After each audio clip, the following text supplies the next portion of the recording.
Hey, everybody. How's it going? Good to see you all here tonight. We're going to have yet another great late night stream. This time it'll be me reacting to Trump's speech. So glad that you're here. I think we will not do the opening music tonight just because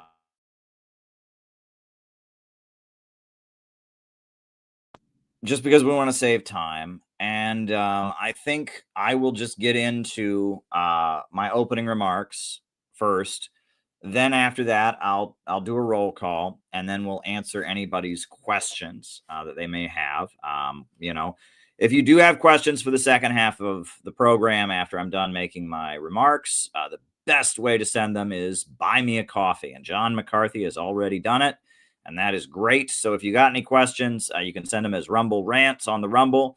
You can cash at me at Caleb Moppin 22, but the best way, the absolute best way, is to buy me a coffee. Buy me a coffee / Caleb Moppin is the best way to ask questions, support what we do here, etc. And as far as announcements, we have one big announcement, which is coming up January 11th in New Jersey. We are having a major event. Some major people are coming too. It's going to be quite a shindig we're having in New Jersey, and you ought to be there. You ought to join us. It's going to be a lot of fun. So music, food, speeches, Garland Nixon, 4 important local organizers we're going to honor. It's going to be quite a gathering. So I hope to see you at our event January 11th. It's called Earth is Awakening. America Should Join. It's going to be a great, great gathering, and I hope to see you there. And that is the big announcement we've got.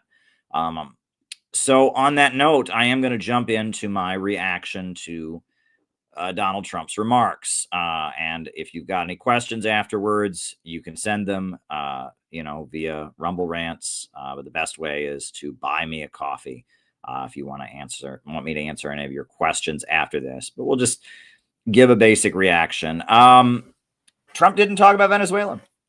There was no mention of Venezuela. Everyone was expecting Donald Trump would talk about Venezuela. Tucker Carlson had announced that members of Congress had been briefed and that Trump was going to announce that he was attacking Venezuela. And he didn't. And everyone was expecting this was when Donald Trump got on the air. And, this is like a tradition of American politicians, right? There's video of Ronald Reagan.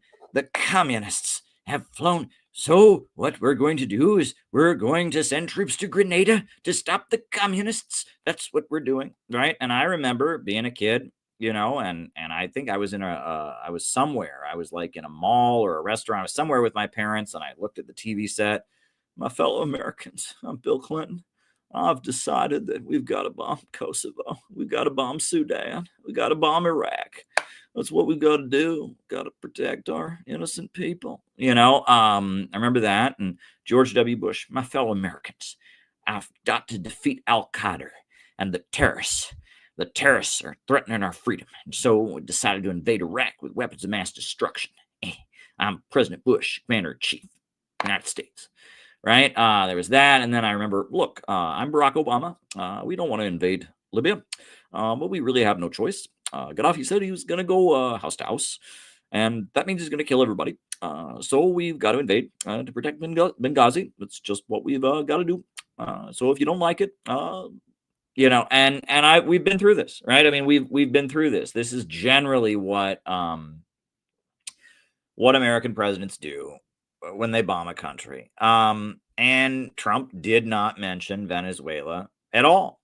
And it appears, Trump has announced he's doing an oil embargo on Venezuela. He's going to try to prevent them from exporting any oil, which is completely illegal under international law. I mean, completely. You cannot, I don't like this country. They're not allowed to sell anything.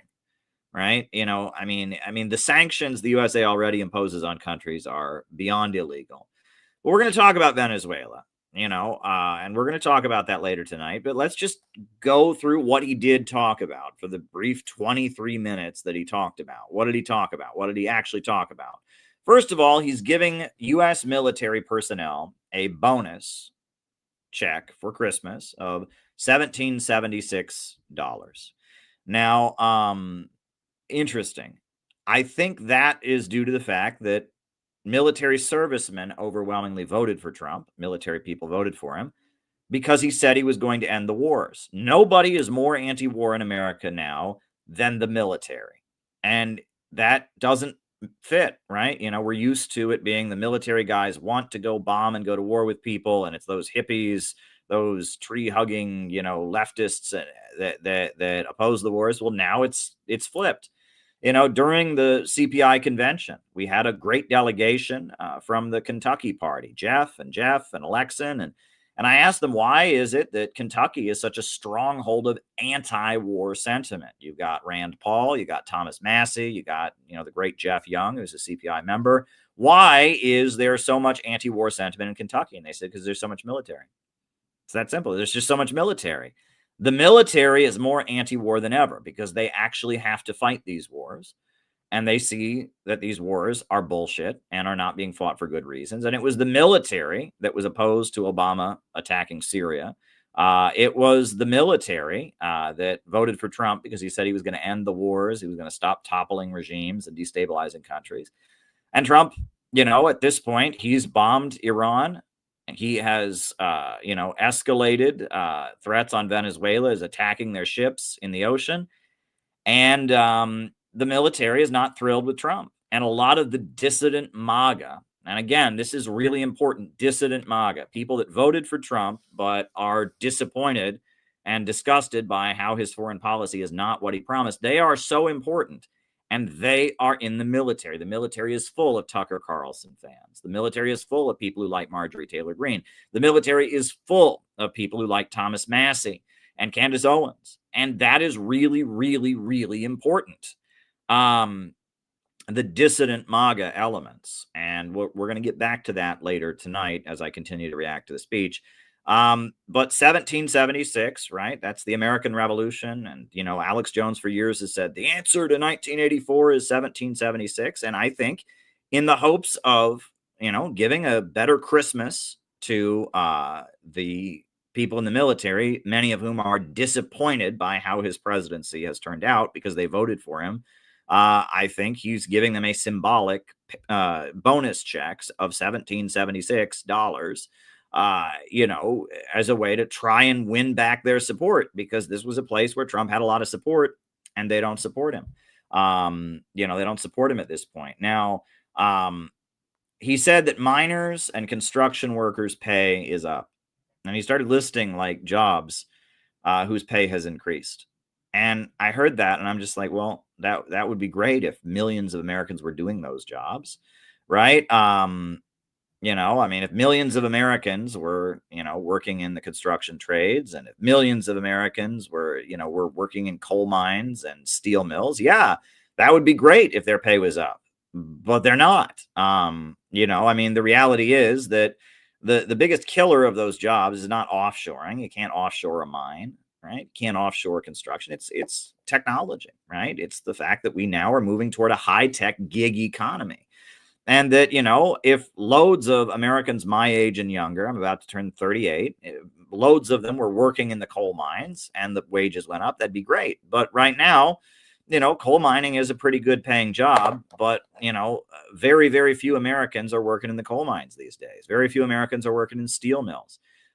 Good paying industrial jobs have been eliminated, partially due to offshoring, but primarily due to technology, right? That with the computer revolution, jobs that used to be done by human beings are done by machines. And we live in a gig economy where you basically have to rent yourself out as an Uber driver or an online graphic designer, or, and that a lot of the younger people are just kind of hustling to pay their bills without a regular employer, without a contract, without, any of that stuff. And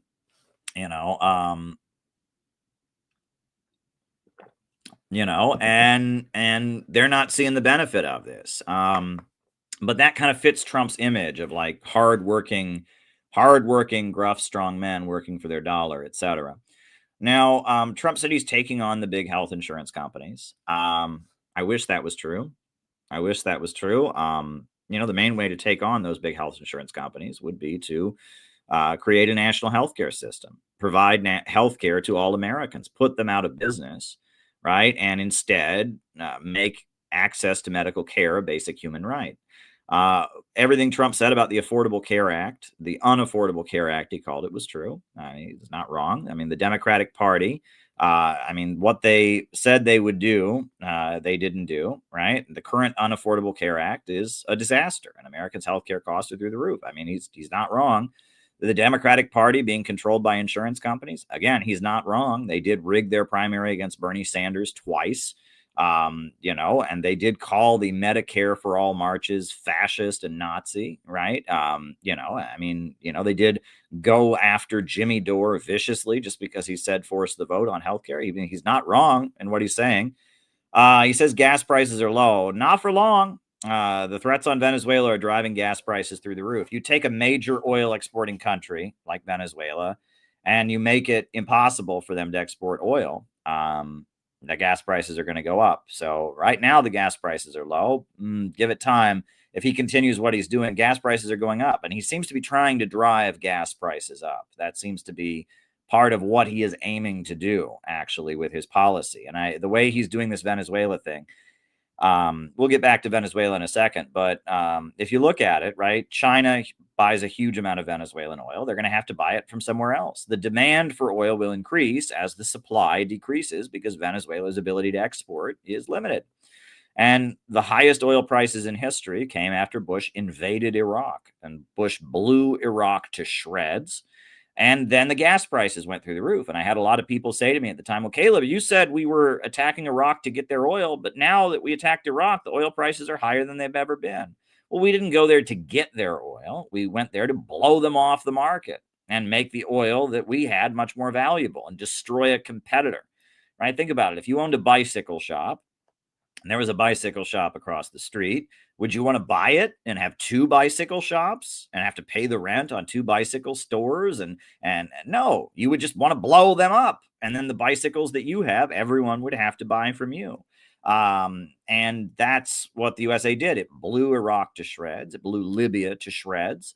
It's now trying to drive Venezuela off the market, and that makes the price of oil go up. And then the people who used to buy from Venezuela or Libya or Iraq buy from you. It's about domination of the oil markets. It's about monopolism. This is monopolism.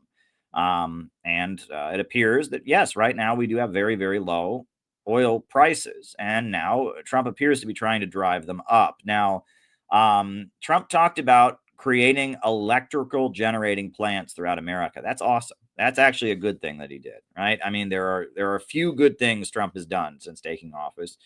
Building power plants, that's a good thing, right? And the fact that the left is against building more power plants because they say it's not economically feasible, that is absolutely nuts.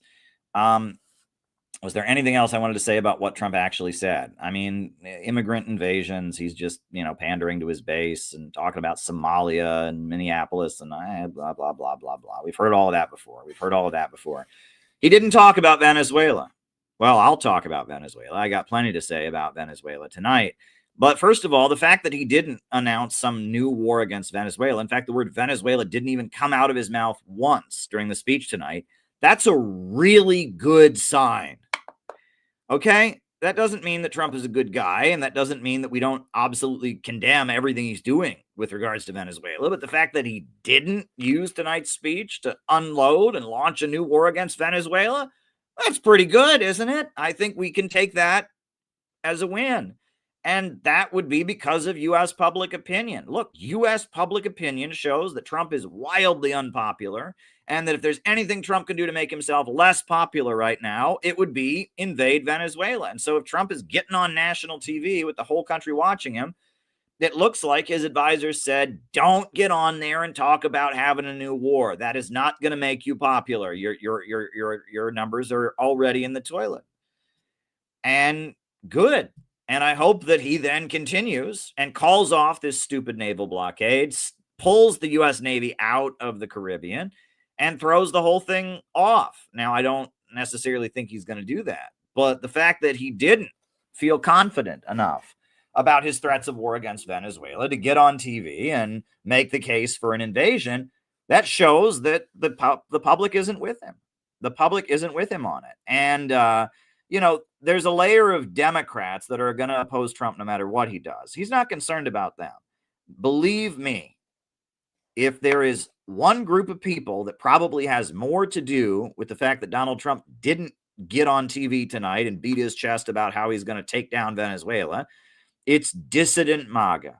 They are the most important constituency in America right now. And I cannot say that enough. I have said this over and over and over. The Marjorie Taylor Greene crowd, the Tucker Carlson fans, the Candace Owens fans, the people that are liking Thomas Massie and Rand Paul, they are the most important people in America right now. Those folks who voted for Trump and are mad at Trump for bombing Iran and are mad at Trump for threatening Venezuela and are saying that Israel killed Charlie Kirk, whether you believe that or not. I'm not telling you you should believe that. I'm telling you the fact that they believe it is really important. They are the most important constituency in America right now. Dissident MAGA. The people that voted for Trump, but they're not fan bots. They're people that want to hold his feet to the fire. They're people who are angry with him for not releasing the Epstein files and all of that. They are so important. They are so important right now. And Donald Trump, I mean, he's had his falling out with Marjorie Taylor Greene and he's gone after Thomas Massie, but he is afraid of making those folks really, really mad. And whether or not he continues to escalate against Venezuela, which he's likely to do, right? I mean, the fact that he didn't even feel confident enough to beat his chest about it on TV and talk about it. That's big. I mean, Trump has engaged in a level of stupidity when it comes to Venezuela that, I mean, you know, he declared fentanyl a weapon of mass destruction. This is so bizarre, right? So we all know Iraq, they lied about weapons of mass destruction to get us into Iraq. And so he just declared fentanyl, the drug he's alleging comes from Venezuela, which does not come from Venezuela. They don't have the capability to make it in Venezuela. You know, if there's anything that comes from Venezuela, it's a tiny, tiny bit of cocaine. And most of the cocaine comes from Colombia and Mexico and other places like that. If anything at all comes from Venezuela, it's a really tiny bit of cocaine. But he's made up a story that fentanyl, which is a major killer of working people that suffer from heroin addiction, he's claiming that came from Venezuela, and he declared that a weapon of mass destruction. Well, when you hear weapons of mass destruction, everyone immediately thinks of the lies that led us into Iraq, right? You know, the lies that led us into that war. Saying that Venezuela doesn't have the right to export oil, claiming that somehow Venezuela's oil belongs to the United States. That's a weird one. I don't even know how he makes that one work. But he says that Venezuela stole our land, oil, and assets, and so we're getting it back. What did Venezuela steal from us? Huh? What? Venezuela's oil on their own soil somehow belongs to America? I'm not following that. I am not following that at all. That's just a weird one. That doesn't even make any sense to me, right? And he's saying that at this point. And at this point, I mean, he started out saying it was protecting Americans from drugs, and now he's saying it's about oil, and he's blocking oil tankers. He's basically admitting that the whole thing is about oil. He's admitting the whole thing is about oil, and he's claiming that somehow, you know, that the oil of Venezuela is America's because of contracts or something. It's getting kookier and weirder by the minute. It's getting weirder and weirder by the minute. But everybody expected tonight he was just going to come out and launch a war, and he didn't. I'm glad that he didn't. I wish he would call off the threats on Venezuela. I wish he would stop attacking the boats. I wish he would get a move on and actually sign this deal with Russia. He just needs to tell Europe to go to hell and end the war in Ukraine. There's a lot of things I'm frustrated with Trump about, disappointed with Trump about, but the fact that he got on TV tonight and didn't start a war, you know, and I think I think he may have been planning to, but it looks like at the last minute, they just realized there wasn't going to be, it just wasn't what the voters wanted to hear. And they still may do the war, but Trump just wasn't going to use his time on national television to do that. Instead, he sent a bonus check to the military. Instead, he made a lot of economic claims that are not true, and middle America knows they're not true. And he just said, I'm an amazing president. Look at me. I'm amazing. He gave like a mini State of the Union speech, and then he went home. That's it. That's it. Well, put that in your pipe and smoke it. Claim the victory, right? I mean, that's only because of public opinion. And it is because of the public opinion of dissident MAGA. Trump could care less what Antifa thinks of him. All right. I'm just telling you, Trump could care less what Antifa thinks of him. Trump could care less what the Transgender Liberation Club of your college thinks of him. Trump cares about, what people that used to vote for him and did vote for him and are now mad at him think. That's really, really important. And he talked about issues that, yes, he misrepresented them. This is a good point. He talked about wages, work, and labor. And that's important to people. The economy is actually important to people, right? Leftists, socialists, and communists say you're not allowed to talk about the economy. That's racist. That's class reductionism, right? The fact that I talk about the economy means he's right wing. He's a crypto fascist. But actually, people are quite concerned about how they're going to pay their bills, having a good job. They're quite concerned about having infrastructure, having electricity. Trump bragged about one of the good things he's done, building power plants. Economics is very, very important. And Trump talked about that, right? He realized that getting on TV and claiming he was going to start a war was not a big seller. Instead, he got on TV and tried to claim he was making their paychecks go up and make their wages go up. I don't buy it, unfortunately. I wish that was true, but it's not. But the fact that he used his limited time to talk about that shows what is important to people. What is important to people. What you're not allowed to talk about in leftist spaces is actually quite important to the bulk of the population. Look, we are going to continue to stand with Venezuela. Full solidarity with Venezuela. Center for Political Innovation. We have the best record of any organization in America when it comes to standing with Venezuela. We published an article about it on our website just earlier tonight. Take a look at it if you don't, We were big supporters of Alex Saab. When Alex Saab, the Venezuelan diplomat, was detained by the U.S. government illegally, the very day he was detained, we had a rally in Times Square to support him. And we were mentioned in a speech by Nicolas Maduro. We postered up the streets of Manhattan with posters supporting Alex Saab, free Alex Saab posters supporting Venezuela. We had national days of action to support Alex Saab. And what else? We published a book about Venezuela. We interrupted the No Kings rallies. Penny interrupted Keith Ellison and shouted, "Hands off Venezuela." And our members were in the streets of LA and Chicago and Minneapolis and Iowa and Portland and everywhere saying, "Hands off Venezuela," disrupting the No Kings rallies. Our members were in the streets, saying, "Hands off Venezuela." Our LA members, not only have they been in the streets week after week after week saying "Hands off Venezuela" in Venice Beach and at farmers markets, they were even featured on the local TV news network as the representatives of the Hands Off Venezuela movement. We have done a whole lot for Venezuela. And it's even before CPI started. I've been to Venezuela. After I was there for the 2015 elections in Venezuela. After that, I went on a speaking tour. I spoke at St. John's University. I spoke at various events around the country. I had a little documentary I made about Bolivarian communes in Venezuela. I wrote an article for Mint Press News defending Venezuela that was very widely circulated, just debunking the claim that it was socialism that was causing the economic problems in the country.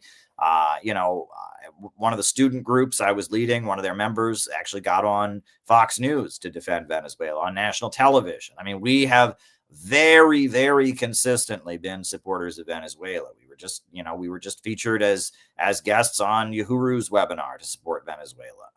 We are solidly on the side of Venezuela, and we have the record to show it. And, you can just go over everything we've done, from the Alex Saab campaign to interrupting No Kings. Our members on Thanksgiving, our members in Minneapolis unfurled, did a banner drop over a major highway, that said "Hands off Venezuela."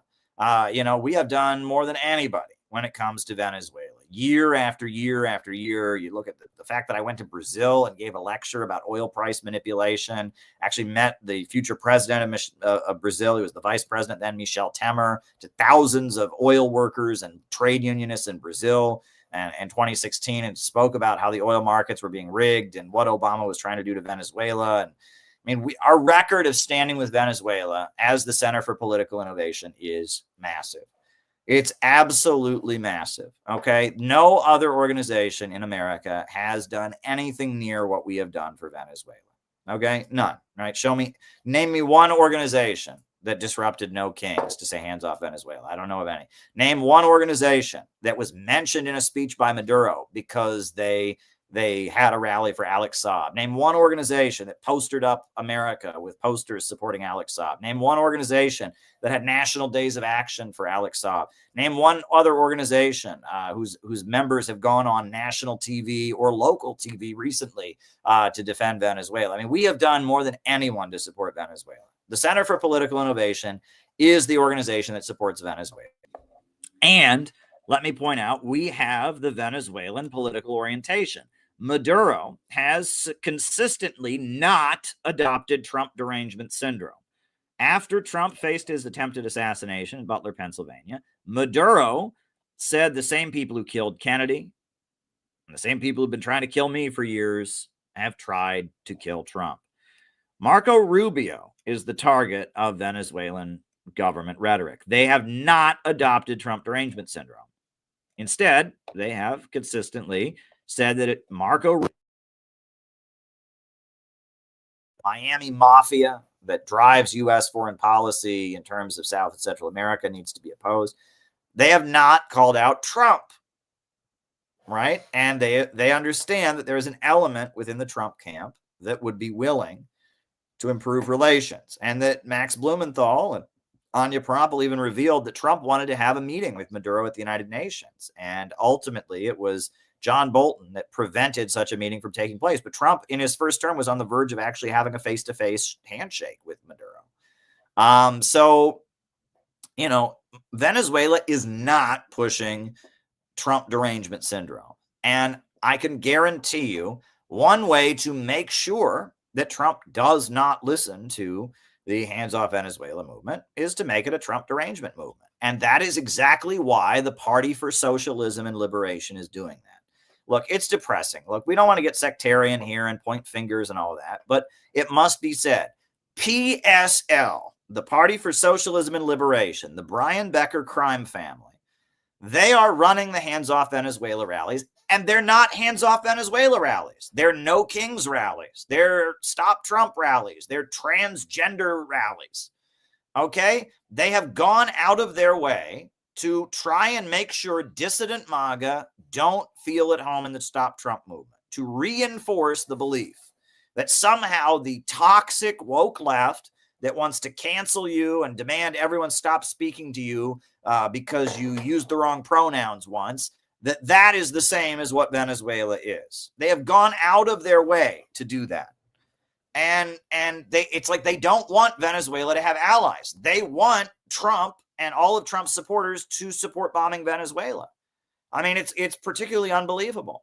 PSL, basically their orientation is to try and make what should be an anti-war movement into an anti-Republican movement. Okay? And that has to be called out. It's wrong. It's wrong, and it's not going to help Venezuela. It's not going to help Venezuela. Trump doesn't give two shits if the woke people that hate him, that hate America and him, don't want him to bomb Venezuela. Trump is concerned about Tucker. Trump is concerned about Marjorie Taylor Greene. Trump is concerned about those military people that he just sent a $1,776 check to. That's who he cares about. That's who he's concerned about. And Brian Becker doesn't want those people to become part of the hands-off Venezuela movement. He wants those people to hate Venezuela. And he stages rallies that are designed to offend those people. It's unbelievable what Brian Becker is doing, right? Brian Becker is not listening to Maduro. That's not what Maduro is saying. Maduro is not saying, oh, I hate Trump. Oh, yeah, we need Biden again. Trump is an agent of Russia. That is not what Maduro is saying. But that's what Brian Becker's rallies are saying. It's criminal what is being done. And we have to call it out. We have to call it out. We absolutely have to call it out. It is the misleadership that is trying to make the hands-off Venezuela movement into just another stop Trump, woke, blah, blah, blah rally that 99% of Americans will ignore. That is criminal. And we have talked about that. They are not Venezuela's real friends. The People's Forum, Breakthrough News, all of them are basically trying to set the stage for Venezuela. Folks, abortion is not legal in Venezuela. Gay marriage is not legal in Venezuela. Venezuela and the obnoxious, woke, cancel culture crowd are not the same.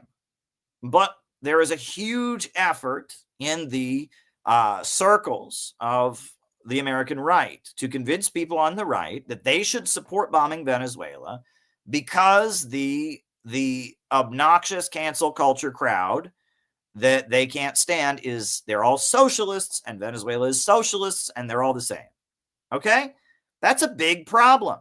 That is a big problem. And PSL, they just hate red state Americans on an ethnic and cultural level. And I've gone into great detail about that before, right? I'm not going to try to focus on that too much tonight, but what they are doing, this is misleadership. There's another layer of misleadership too, which is that there are certain streamers, just social media personalities that are artificially created that think that they are helping Venezuela when they don't do anything for Venezuela, right? And they are waging a war against CPI because we're actually doing stuff for Venezuela, and they're not even worth talking about at all. They really are not worth talking about. They're just a social media distraction.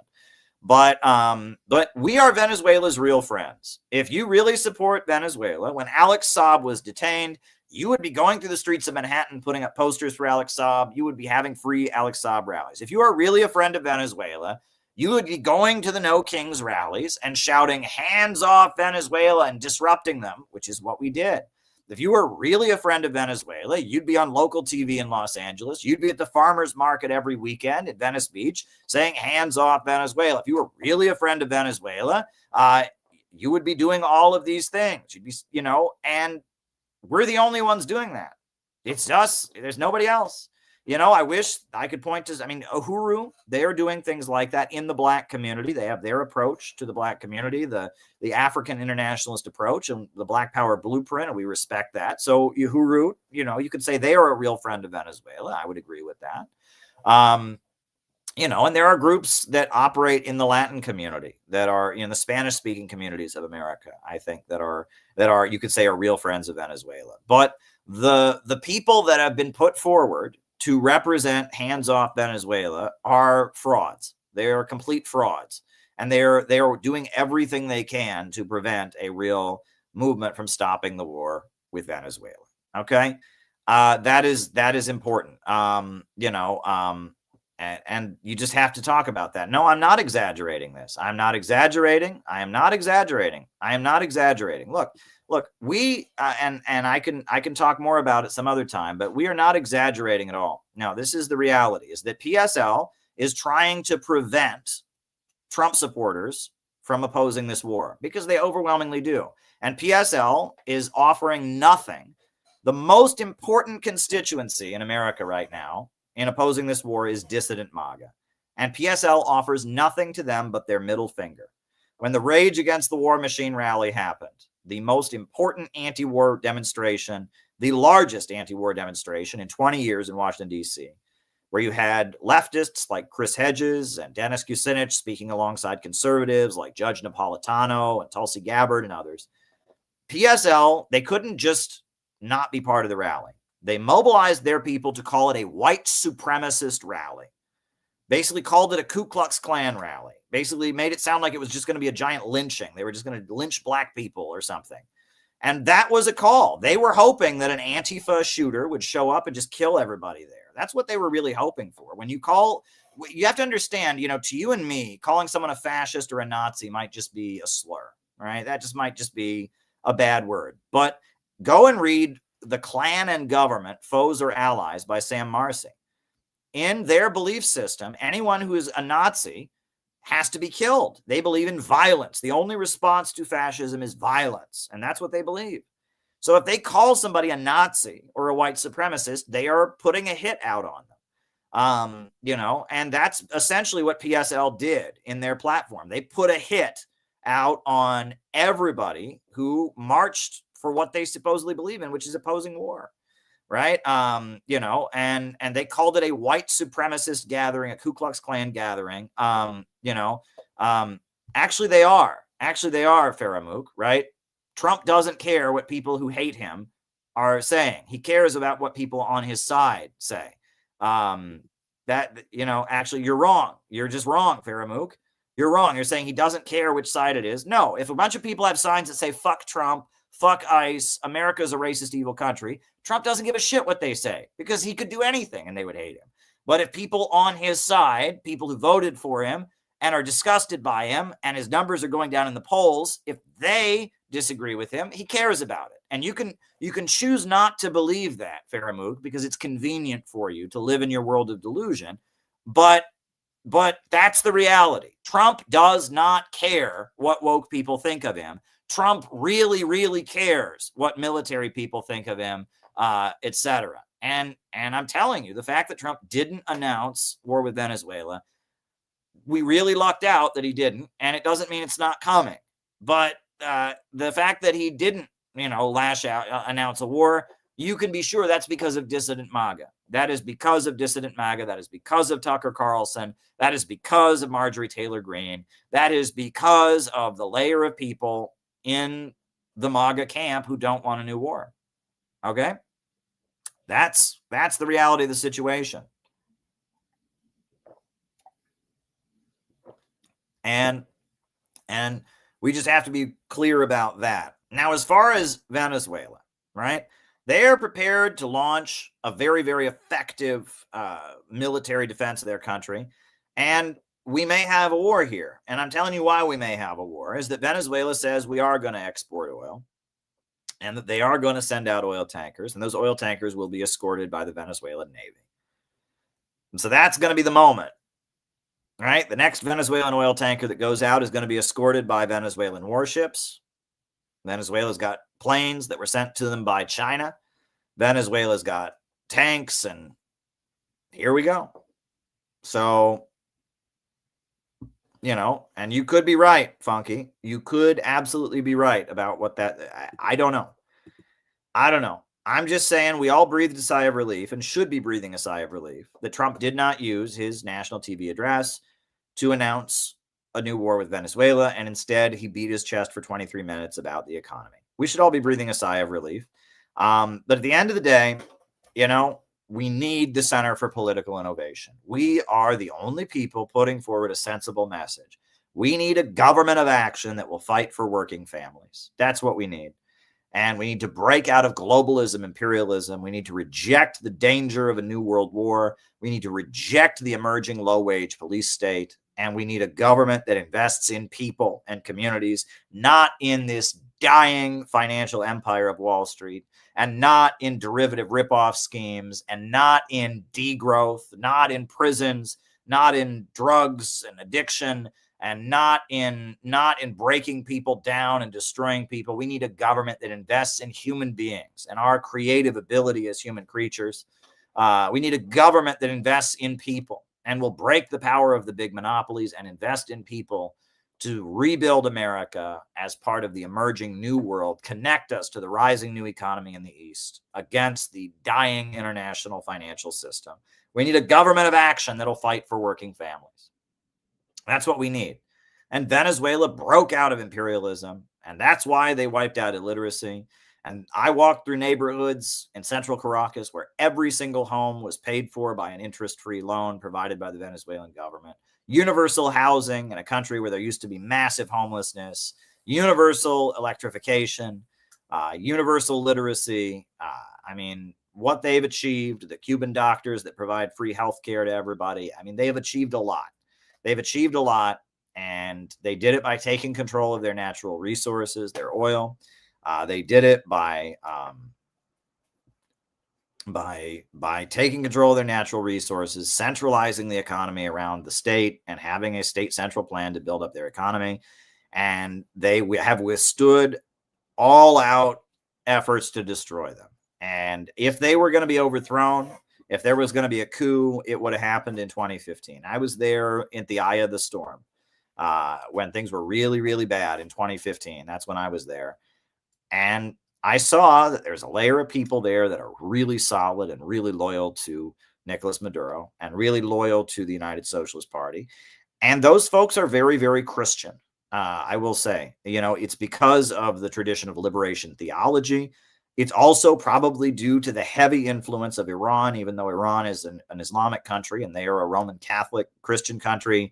I was there and I saw Iranian radio stations that had been paid for by Iran, that were used by the Venezuelan communities, but were like using Iranian technology. And I heard them talk about how the collectivos and the communes that were being built as part of the Bolivarian movement were modeled on Hezbollah. And because of Iran and Iran's relationship with Venezuela, because of the history of liberation theology, and because of a lot of different factors, Venezuela has a layer of people that are very, very much ready to fight and die for socialism and for anti-imperialism. And they have the Bible in one hand and they've got Mao's Red Book in the other hand, and I've been there and I've seen it, and I've met with the people, and I've been to the collectivos and the communes, and I've spoken with those folks. And 2015 public opinion in Venezuela was pretty solidly negative, right? There was kind of a slight majority of the people that were pretty negative at the time and frustrated. But even then, there was a layer of people that were just solidly behind Maduro. And now, since then, since their food crisis has ended and they've improved things quite a bit, Venezuela's economy has gotten quite a bit better in the last couple of years. Now it's a much bigger layer. And there have been so many attempted coups that have been repelled. Venezuela's not going to fall. Venezuela's not going to fall. And they've got an army that's trained in Cuba, and they've got a whole network of militias all over the country, and they've got a layer of working class people that are ready to fight for them. And they're not going to fall. They're not going to fall. The question is Trump stupid enough to provoke an all-out war? Many people have said this is kind of an attack on China, because China is one of the main importers of Venezuelan oil. That is true. That is absolutely the truth. And it's also just driving oil prices up. Oil prices are going to go up, right? You drive a major oil exporting country off the market, the oil prices go up. So look, we've got to stand with Venezuela. We have been doing it as CPI, and we're going to keep doing it. And we need this movement. There is no replacement for CPI. That we are the only movement that is saying any of this, right? We are the only ones with any goddamn common sense, right? Us and Uhuru. We're the only ones with any common sense on this, right? The people who think that they're going to build a Trump derangement syndrome movement and help Venezuela somehow by doing that, they're not helping, right? The people who think that somehow that we can build a movement by just being on the internet and trash talking CPI all day long, they're failing, right? We have got to build the in real life movement to stop the danger of a new world war. And we're doing it, right? We have our book of all the stuff that we have done. You look at our convention proceedings from this year. Everyone who comes to our event in January is going to get a free copy of one of these when they come to the event, right? We're printing them. And, you'll hear it all. You'll read about it all, right? Whether it's our support for Uhuru, whether it's our, involvement in the Rage Against the War Machine rally, whether it's the great engagement and Q&A session that our members had, right? Whether it's, our stuff on the Houthis, educating people about who the Houthis are and all of that. I mean, we're the real deal. We're the real deal, right? There we were marching outside the United Nations. Look at that. Look at that. Peace with Russia, peace with China, hands off of Uhuru, right? Right.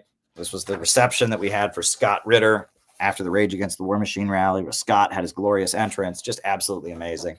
We're the real deal, right? And the reason a lot of people are desperate to defame us, look, here's Rage Against the War Machine. There's, we've got an official thank you from the Rage Against the War Machine on Twitter. There's the crowds of people, the Russian flags in the streets of Washington, D.C.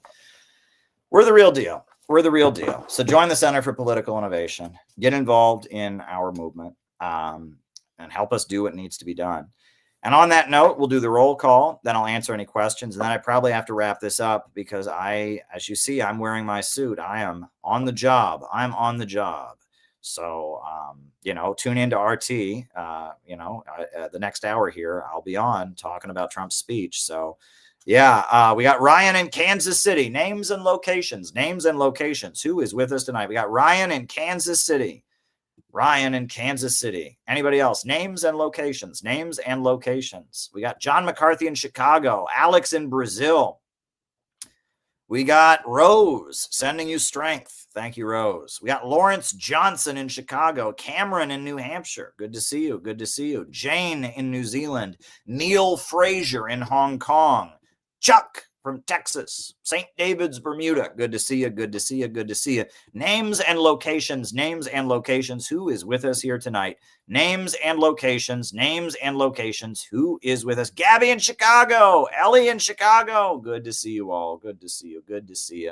The South. Huey Long is with us. Good to see you, Mr. Huey. Uhuru. Penny in Minnesota. Good to see you, Penny. Penny's doing great work. Favos, Oklahoma City. Well-informed opinions endorsed. Well, thank you for your endorsement, good sir. Diana in Orlando, Florida. Good to see you. Good to see you. Anybody else? Names and locations. Anybody else with us here tonight? Names and locations.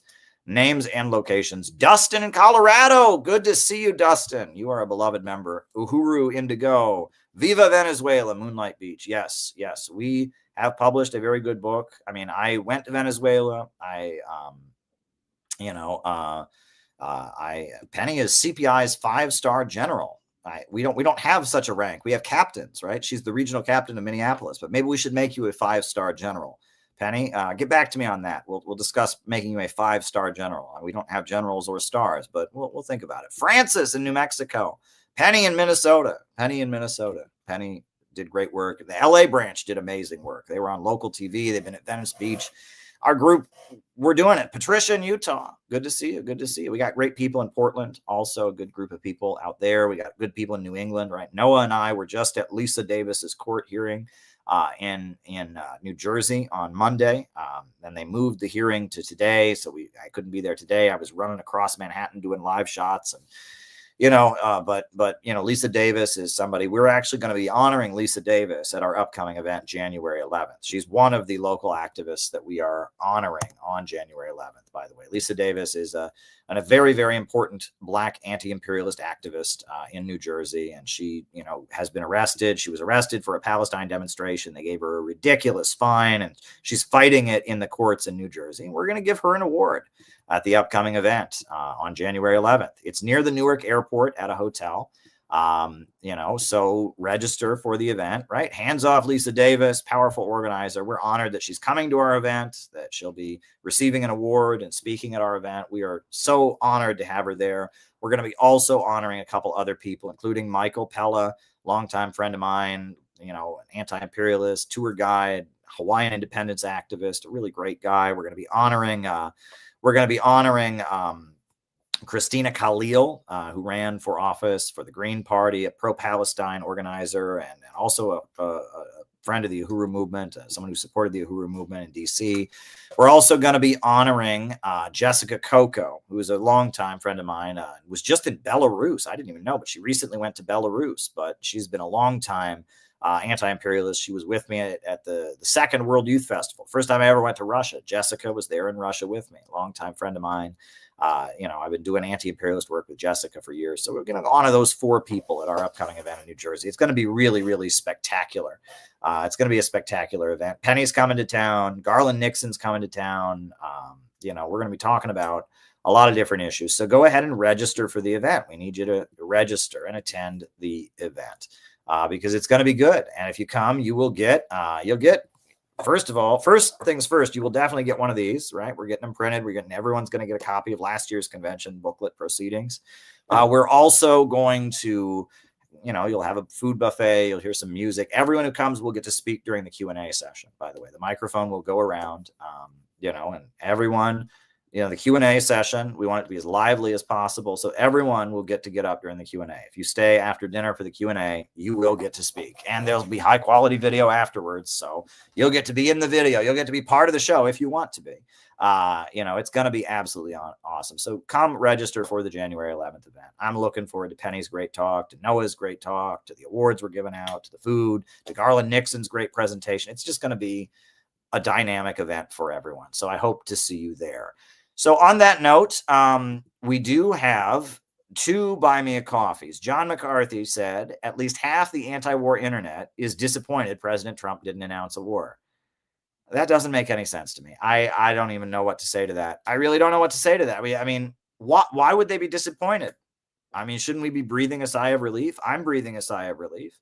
And it still looks like the war may come because Venezuela is going to keep exporting their oil and they're going to have the Navy, escort. So it still might happen. I'm not saying we should just declare, woo, we won and walk away feeling victorious. I'm saying that it's really good that Trump didn't feel confident enough to sell his war on national TV.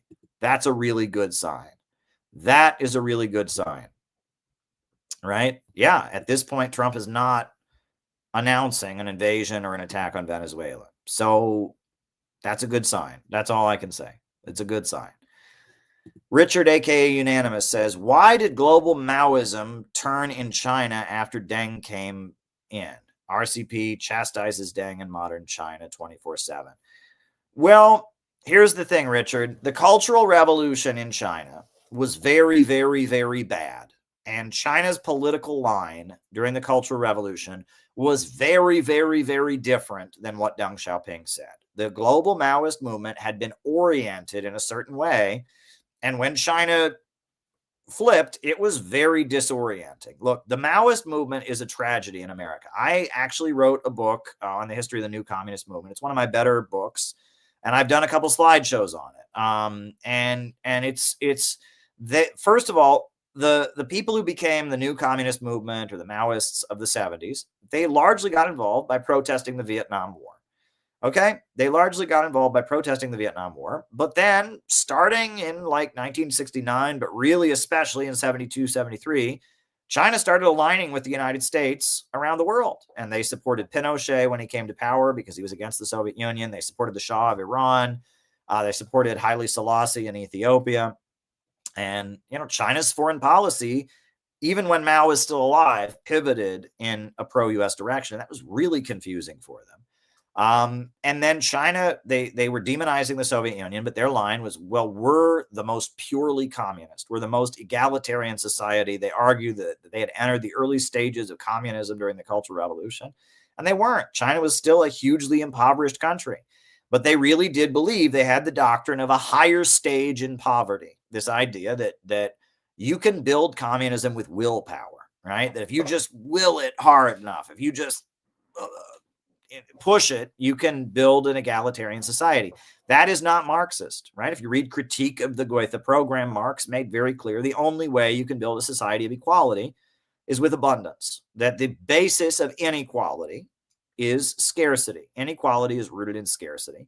Socialism and communism eliminate the irrationality of capitalism and enable humanity to unleash abundance. And then based on that, inequality breaks down. Okay. But you will not abolish inequality with willpower. It just doesn't work. China was trying to do that really, really hard during the Cultural Revolution and took it to some pretty ridiculous lengths. So then when Deng Xiaoping came to power and said, actually, poverty is not socialism, but to get rich is glorious, that confused the shit out of the Maoist movement. And they didn't know what to believe. And there were there were some that were immediately against everything and defended the Gang of Four. The Revolutionary Communist Party defends the Gang of Four. Then you had some like William Hinton, the American writer William Hinton. William Hinton opposed the Gang of Four, but also later opposed Deng Xiaoping's moves. And then you had some people that continued supporting China until like the early 80s. And in the early 80s, China kind of made it clear they didn't really want communist friends around the world, right? In the early 80s, China basically said, look, we just don't want communist friends. And the one of the big Maoist groups that had supported Deng Xiaoping was called the October League, or the Communist Party Marxist Leninist, and they just dissolved because they had been following China's orientation, and then they just dissolved because they didn't know what to do. And I believe, like, in their final years, they had been supporting Reagan because he was tougher on the Soviet social imperialists, which was the Chinese line. They were very confused. They didn't know what to do. And look, those folks, those folks had a hard time. And the DSA really originated as Deng Xiaoping was coming into power, and it was largely to deprogram Maoists because they didn't know what to do at that point. They were so confused. And so Michael Harrington came along and he said, well, actually, communism is un-American and there's democratic socialist traditions, and DSA was there to kind of nudge these people into the Democrat Party. And the Jesse Jackson campaign of 1984 and the Harold Washington campaign for mayor of Chicago, and a lot of those folks ended up just being Democrats, and it's an interesting story. Read my book. I wrote a book on the new communist movement. You can read about it, and it's a big deal in New York City. A lot of the NGOs in Chinatown are former Maoist communist groups. Most of them linked to the Communist Workers' Party, but other parties too. There's still a community center in North Carolina called the Beloved Community Center. It's like a church, a black church called Beloved Community Center. It's located in Greensboro, North Carolina. That used to be a Maoist communist group. There's a whole history. These people didn't know what to do. They were very, very confused. And, and that if you really did believe in China's line during the Cultural Revolution, you really would think that what Deng Xiaoping was doing was a complete abomination. It was a big reversal. So I give them credit for that, right? They were told basically to do the opposite of what they'd been doing for a decade. So there you go. Why is it parties like the FLN in Algeria, Tanzania's CCM moved away from socialism toward austerity policies? I actually don't know about either of those things. I don't know about either of those countries. I just can't speak to that. I have studied Gaddafi and Nyerere, but I have not, I don't know about their more recent moves. Julius Nyerere was an important, Marxist, anti-imperialist leader of the creator of modern Tanzania. But I don't know about Algeria enough, and I just don't know. How did Hugo Chavez avoid Maduro becoming an Anwar Sadat? Maduro is more communist than Chavez was. And I've known that for years. Years ago, when I first moved to New York City, I rented from a certain family. I'm not going to say who, but they were Latin American diplomats. Let me just put it that way. I rented from a family. I can't go into detail, but I lived with a family. I rented their basement, and they were diplomats of a certain Latin American country. And they were friends with the Venezuelan consular. And one day I walked upstairs into the living room from my basement apartment, and there was the New York City consular of Venezuela. And she was sitting there having coffee with them. And so I joined the conversation. It was just friendly, whatever, happened to be there. And I remember I said to her, I said, what do you think of the Partido Bandera Roja, the party of the red flag of Venezuela? And I said, what do you think of it? And she said, oh, I used to be on the national committee. I said, really? Yeah. She said it used to be a pretty good party in the 70s and 80s. Now they're no good. They're just a crazy ultra leftist party. I said, oh, really? And she said, yeah, I was on the national committee of the Partido Bandera Roja, and so was Nicolas Maduro. And at that point, this was 2011, I said, who is Nicolas Maduro? And she said, he's the vice president of Venezuela. Nicolas Maduro is more communist. Hugo Chavez was a populist and like a Peronist, right, for many years. He was a paratrooper, and he had kind of Bolivarianism made clear it was not communist, right? That was a big thing. They said they were for the third way, neither capitalism or socialism, but the third way, whatever is best for Venezuela. That was the line. Hugo Chavez didn't start calling himself a socialist, a 21st century socialist, until 2003. And even when he died, Hugo Chavez, he was in Cuba, and they asked him what was the difference between himself and Fidel Castro. He said, Fidel Castro is a communist. I am only a social democrat. Hugo Chavez was a populist, a nationalist with some social democratic inclinations, who was pushed by the course of the class struggle to to be a revolutionary. He's kind of like Abraham Lincoln, right? Hugo Chavez was, Abraham Lincoln took office saying he didn't want to end slavery, but he didn't believe in slavery, and he was going to stop it from expanding. And in response to Abraham Lincoln, there was violent attacks from the slaveholders. And Lincoln, even though that was never his original intention, ended up abolishing slavery. That's Hugo Chavez. Hugo Chavez took office saying he didn't believe in socialism, but capitalism had gotten out of control. That was basically his position, that free market capitalism had gotten out of control, and that because free market capitalism had gotten out of control, he was going to rein it in, basically, and have the third way. And then they tried to overthrow him in a coup, and they put sanctions on him, and he ended up being a socialist. He didn't want to be. He was a Lincoln figure. Maduro, he was the head of the bus drivers union of Venezuela for many years.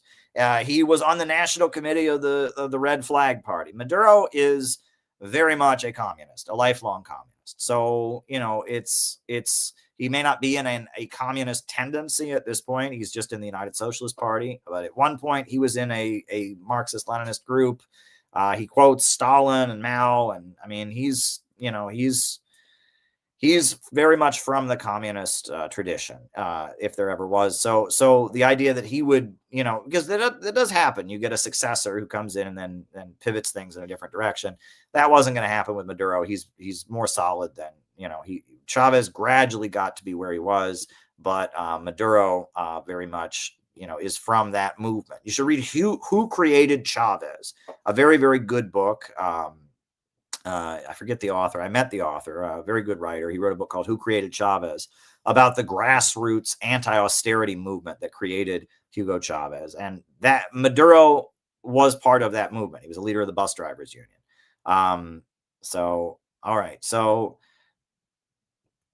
All right. So Gabby sent a video about AI data centers leaving people without bills. And I need to wrap this up very quickly. But basically, the video shows AI data centers, that are like, look, I find it really frustrating too. A lot of stuff goes on computers that is automated.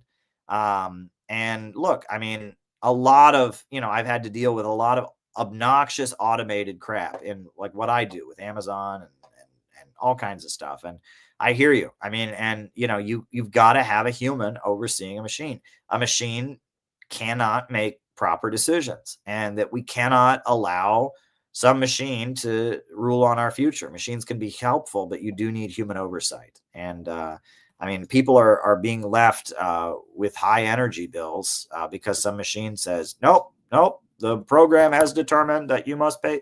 I mean, that is awful, right? And I mean, you need human beings, and that, yes, machines are useful in limiting the amount of human labor power, but only human labor power creates value. That's something I've talked about, and it's hiking up the bills and all of that. We can't be anti-technology, right? The problem, though, is that we need a rationally organized economy.